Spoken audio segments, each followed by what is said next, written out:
আসসালামু আলাইকুম দর্শক, আপনারা জানেন যে জামাতের আমির ডাক্তার শফিকুর রহমানের এক্স হ্যান্ডেল থেকে মানে সাবেক টুইটার থেকে একটা পোস্ট নিয়ে রাজনীতিতে তোলপাড় অবস্থা।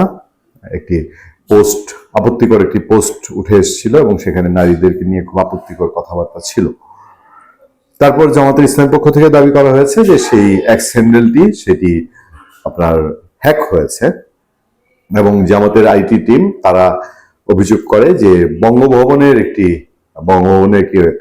ইমেল অ্যাড্রেস ব্যবহার করে এই হ্যাক করা হয়েছে। এর প্রেক্ষিতে জামাতের একটি টিম বঙ্গভবনে যায় এবং বঙ্গভবনে যাওয়ার পর ডিবি গিয়ে বঙ্গভবনে এক কর্মকর্তাকে গ্রেফতার করে। আমার কাছে শুরু থেকেই ঘটনাটা এটা সমাধান মনে হচ্ছে না, মানে এটার কোনো সলিউশন এখন পর্যন্ত হয়ে গেছে এটা আমার মনে হয়।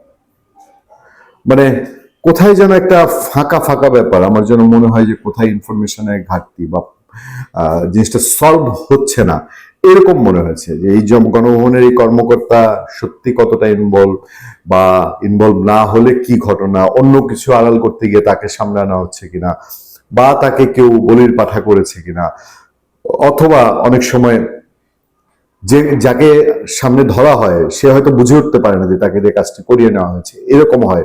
আড়ালের খেলোয়াড় কারা যদি হয়ে থাকে। আমার সামনে একটি খবর দেখেন, জামাত আমিরের এক্স হ্যাক সরোয়ারের গ্রেফতার নিয়ে পুলিশের দ্বিমত।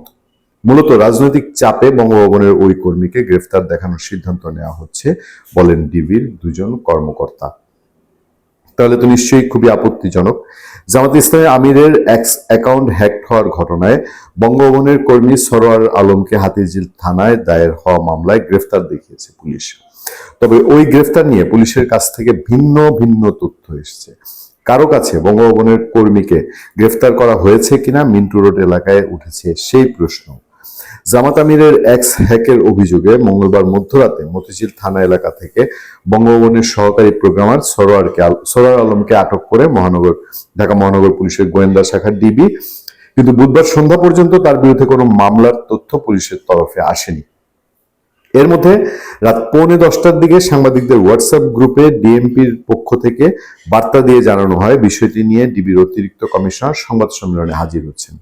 রাত 10:30টায় মিন্টু রোডে অবস্থিত ডিএমপির মিডিয়া সেন্টারে এই বিষয়ে সংবাদ সম্মেলনে উপস্থিত হতে আমন্ত্রণ জানায় ডিএমপি। সংবাদ সম্মেলনে আমন্ত্রণ বার্তা পাওয়ার পর যোগাযোগ করা হলে ডিবির দুজন কর্মকর্তা নাম প্রকাশ না করার শর্তে বলেন, আটক ওই ব্যক্তির বিরুদ্ধে হ্যাকের ঘটনায় যুক্ত থাকার কোনো প্রমাণ পাওয়া যায়নি। হ্যাকের ঘটনায় যুক্ত থাকার কোনো প্রমাণ পাওয়া যায়নি। তারা বলেছেন, মূলত রাজনৈতিক চাপে তাকে গ্রেফতার দেখানোর সিদ্ধান্ত নেওয়া হয়েছে। কর্মকর্তাদের কয়েকজন সিনিয়রদের এই সিদ্ধান্তের বিরোধিতা করেছেন বলেও এক কর্মকর্তা দাবি করেন।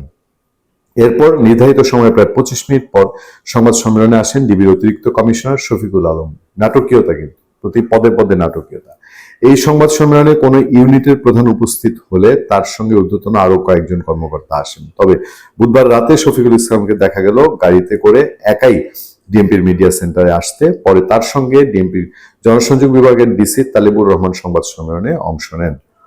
সংবাদ সম্মেলনে প্রথমে একটি লিখিত ভাষ্য পাঠ করেন শফিকুল ইসলাম। তিনি বলেন, জামাত আমিরের এক্স আইডি হ্যাক হওয়ার বিষয়ে দলটির পক্ষ থেকে হাতিঝিল থানায় একটি জিডি করা হয়। এটা সাইবার সংক্রান্ত হয়, ডিবির উপর তদন্তভার ন্যস্ত হয়।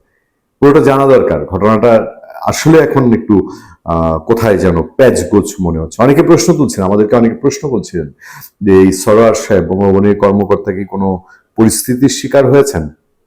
এই পরিস্থিতিতে রাজধানী মতিঝিল এলাকা থেকে সরোয়ার আলম নামে এক ব্যক্তিকে জিজ্ঞাসাবাদের জন্য ডিবি কার্যালয়ে আনা হয়। এই ঘটনায় ইতিমধ্যে হাতিঝিল থানায় একটি মামলা হয়েছে। নিবিড় তদন্তের জন্য মামলাটির তদন্তভার ডিবির হাতে ন্যস্ত করা হয়েছে। তিনি বলেন, জিজ্ঞাসাবাদের জন্য আনা ব্যক্তির কর্মস্থল থেকে তার ব্যবহৃত mobile phone, computer hard disk ও অন্যান্য ইলেকট্রনিক সামগ্রী জব্দ করা হয়েছে। স্বচ্ছ তদন্তের স্বার্থে জব্দকৃত আলামত ফরেনসিক পরীক্ষার একান্ত প্রয়োজন। এ বিষয়ে সামাজিক যোগাযোগ মাধ্যমে অহেতুক বিভ্রান্ত ছড়ানোর জন্য এবং সুষ্ঠু নিরপেক্ষ তদন্তের সাথে পুলিশের সহযোগিতা করার জন্য সকলকে অনুরোধ করা হয়।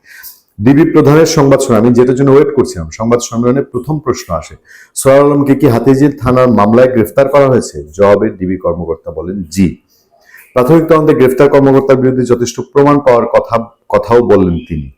তবে এক প্রশ্নের জবাবে শফিকুল ইসলাম বলেন, তার মোবাইল ও কর্মস্থলে ব্যবহৃত কম্পিউটারের হার্ড ড্রাইভ জব্দ করা হয়েছে। এগুলো ফরেনসিক পরীক্ষার পর বিষয়টি বিস্তারিত বলতে পারবেন তারা। মানে ফরেনসিক পরীক্ষার আগেই তিনি বলছেন যে প্রাথমিক তদন্তে প্রমাণ পাওয়া গেছে। পুলিশের একাধিক কর্মকর্তা বলেন সরোয়ার আলমকে গ্রেফতার নিয়ে পুলিশ কর্মকর্তারা দ্বিধাবিভক্ত হয়ে পড়েন।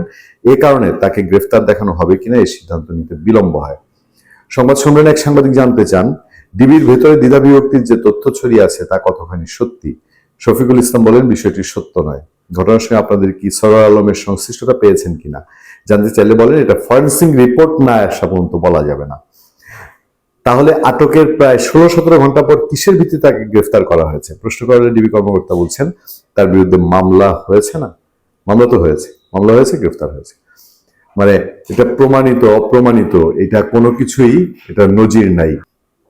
মানে পুরো বিষয়টাই কোথায় কোথায় যেন ঘোলাটে। এবং দেখেন আমাদের পত্রপত্রিকার মধ্যে তো সবাই যে যার এজেন্ডা মতো কাজ করে, এবং এক একটি পত্রিকা, আমাদের হাউসগুলো এখন টেলিভিশন হাউস, পত্রিকা হাউস জামাত ইসলামের নিয়ন্ত্রিত, আপনার অথবা বিএনপির নিয়ন্ত্রিত। মানে আমাদের সম্পাদকরা তো সবাই দলে দলে বিভক্ত। ক্ষেত্র বিশেষে বিএনপি, জামাত বা এনসিপি বলে এখনো নাকি আওয়ামী লীগ নিয়ন্ত্রিত। সেরকম একটা খবরে যুগান্তর দাবি করছে, যুগান্তরের হেডলাইন, যথেষ্ট প্রমাণ থাকতেই গ্রেফতার বঙ্গভবনের সেই বঙ্গভবনের কর্মকর্তা নাকি তিনি যথেষ্ট প্রমাণ থাকতেই তাকে গ্রেফতার করা হয়েছে। এখন প্রেস কনফারেন্সে সেই প্রমাণের জন্য বলা হচ্ছে ফরেন্সিক রিপোর্ট আসার পরে। পুরো বিষয়টাকে একটু ধোঁয়াশার মনে হয় না? ভালো থাকবেন, সুস্থ থাকবেন। আপনার সাথে আমি আতিক রহমান, পূর্ণিয়া।